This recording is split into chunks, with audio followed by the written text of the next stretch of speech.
How y'all doing? How y'all doing? Ghetto school teacher, we back in the building.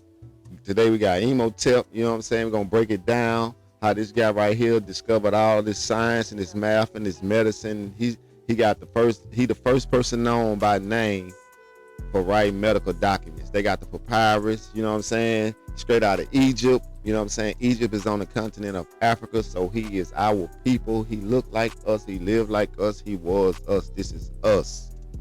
So I want y'all to know that. And before we get to that part right there, I want to break down this guy right here, Hippocrates. You know what I'm saying? We're going to break down how Hippocrates, he's known as the father of medicine. And what he did, he tried to steal. You know what I'm saying? He tried to go through there and steal, what Imhotep built. You know what I'm saying? So he's known, he lived like 200, it might be 2,000 years after. Nah, it wasn't 2,000, but he lived a while after Imhotep. You know what I'm saying? And he tried to come through and say he wrote all these papyruses and this and that and the third, but none of them got him on there. You know what I'm saying? So like, he ain't do that. So that's what we finna prove today. We finna get up in here. I'm finna break this stuff down. You know what I'm saying? We finna get it together. So y'all give me a second, bear with me, and we finna get on his ass. We finna get on they ass. You know what I'm saying? Just like I say, you can go to any museum around the world and you're gonna see these statues. Any big museum around the world, you're gonna see statues of Imhotep. You know what I'm saying? They got them everywhere. You know what I'm saying? And you can see his skin, so we know what color he was. You know what I'm saying? Look at his eyes. They got light paint, so we know what it is. You know what I'm saying? And he's known as the god of medicine. He's known as the god of medicine. He got the first writings. He built the first pyramid, the step pyramid, right here called the Pyramid of Zoser, however you want to say it. And that's the first known pyramid that's still standing. You know what I'm saying? And I'm gonna tell y'all a secret. They had to have a knowledge of pi. The square root of pi. Remember how they taught us that in school? They had to have pi to build these pyramids. So because they laid out on the inside. You know what I'm saying? So yeah. So like I say, back to Hippocrates, he got what you call, or what's known as, the Hippocratic Oath. You know what I'm saying? The Hippocratic Oath is the oath that all the doctors, the nurses, and people in the medical field have to take. Like one of them say, do no harm, and all this stuff here is right here. You Google it and get a better little picture of it. But also this is called the staff of Hermes, or Asclepius, this staff that we see right here. The staff that's right here. Oh no, it's right there. Yeah, that staff and that rod, the rod and my staff, you know what I'm saying? That represents with the snake, you know what I'm saying? That represents the soul or the energy, you know what I'm saying? They go into your body. So all the medical vehicles and stuff have this on their vehicles. That's what it represents. But that was known as the Hermetic staff, the caduceus, but it was also known the rod of Asclepius, which also goes all the way back to Imhotep. He the first one to have that rod, like right there. So that's where they come from. So you looking at history, that came from your people who look like you, who built this thing, who did a lot of, turned up with it. So I'm gonna get to a little bit something else right now. Let me see. Yeah. So right now we got go through this right quick. Hippocrates. Let me go down. Okay, so I just Googled it, you know what I'm saying? And this first thing came up. He was a Greek physician, traditionally regarded as the father of medicine. His name associates with the medical profession of Hippocratic Oath because of his attachment to a body of ancient Greek medical writings, probably none of which was written by him. So they know he didn't write none of them writings, you know what I'm saying? The medical writings that's attributed to his name, but they got a whole oath behind him that the doctors and the nurses and the whole medical professionals gotta go and swear to before they take their oath of office, or get their medical license. So that shows you how crazy it is. This man ain't even write the stuff that they saying he wrote, you know what I'm saying? And they giving him credit for it, and now it's like, he got his own oath. Come on, man, stop it, because he's a Greek, that's why, you know what I'm saying? But they got some pictures of him and everything. We ain't gonna go through all that, but next I'm gonna go to Imhotep, right? So Imhotep was one of the chief officials of the pharaoh Dozier, Concurring with much later legends, Egyptologists credit him with the design and construction of the Pyramid of Djoser, a step pyramid. That's the one I just showed y'all a second ago. And I'm going to take another reading down here. He was an Egyptian polymath, a person expert in many areas of learning, best known as the architect of King Djoser's step pyramid, right? So boom. So we're going to get out of that, right? So I also got some other stuff I opened up just so y'all can check out, you know what I'm saying? So I can break it down a little bit better so we can get an understanding of who this person was. So this Imhotep, the god of medicine, and I'm using this for educational purposes only. I'm not trying to, get people copyrighted material and do this and do that. So I'm just using this for educational purposes only. Okay. No individual of the ancient world has left a deeper impression on history than Imhotep. He was the real father of medicine. He is, says Sir William Oster, the first figure of a physician to stand out clearly from the mist of antiquity. Of the details of his life, very little has survived through numerous statues and statuettes of him have been found. Numerous statues and statuettes. That's why I just showed y'all in the museums. He lived at the court of King Djoser of the third dynasty about 2,980 years before Christ, where he established such a reputation as a healer that he was worshipped. Let me slow down. Where he established such a reputation as a healer that he was worshipped as a god for the next 3,000 years, not only in Egypt, but in Greece and Rome. Even early Christianity worshipped him as the Prince of Peace. So understand what was going on here before any of this stuff they had ever came out. You know what I'm saying? He was also a poet, a philosopher. He preached cheerful and urged contentment. His proverbs embodying a philosophy.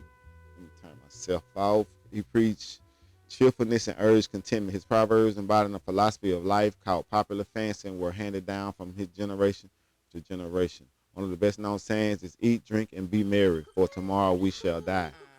Yeah, so I just put that on y'all a few days ago on my Facebook page. Y'all know my name, Antoine Wilson, on Facebook. Yeah, go follow me. You hear me? Okay. Let me stop that because that don't go. That don't go. I'm infringing on people copyrights. There is evident that the Egyptians and perhaps Imhotep also diagnosed and treated more than 200 diseases, among them 15 diseases of the abdomen, 11 of the bladder, 10 of the rectum, 29 of the eyes, and 18 of the skin. They also knew how to detect disease by shape, color, or condition of the visible parts of the body as the skin, hair, nails, and tongue. They treated spinal tuberculosis, gallstones, appendicitis, gout, rheumatoid arthritis, mastoid diseases, and dental caries. They preached surgery. They practiced surgery, knew of articulation. I guess that's how you say it, excultation, and extracted medicine from plants. They were also familiar with the position and the functions of the stomach, the lungs, and other vital organs. These is our people, y'all. That's why I'm bringing this shit to y'all, because a lot of us don't know. We think these people invented all this stuff. This stuff comes straight out of Africa. Imhotep said he knew of the circulation of the blood, which is 4,000 years before it was known in Europe. This could be true because Egyptian civilization lasted for 6,000 years, which was sufficiently long for its thinkers and scientists to have carried research along most lines to a high degree. Yeah. So y'all check this out, man. Y'all check this out. Yeah. Screenshot it. Go back. Read it. You know what I'm saying? Yeah. And then, get you some knowledge, because that's all we got out here, I'm going to take another reading from another page. You know what I'm saying?